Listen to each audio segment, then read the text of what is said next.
A new evolutionary pathway for massive stars has been discovered.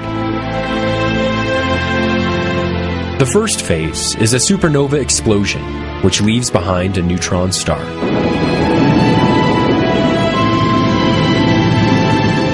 The neutron star then undergoes a second explosion, the Quark Nova. This violent eruption signals the transition from a neutron star to a quark star.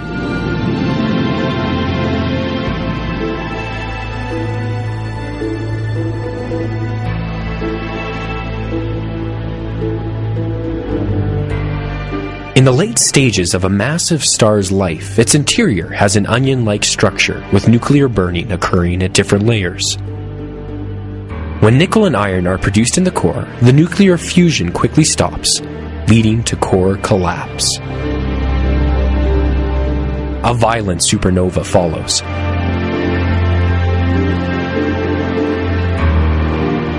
Out of the ashes is born a neutron star.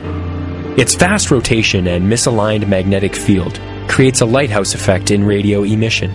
The predominantly iron crust of the star encases a dense neutron-rich interior. The spin-down of the neutron star leads to extreme core densities, liberating quarks from neutrons. The magnetic field is then forced to align with the axis of rotation, shutting off the lighthouse effect.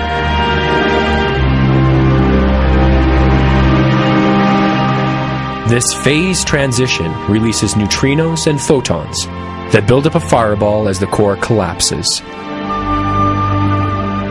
The intense energy blows off the outer layers of the neutron star as a quark nova.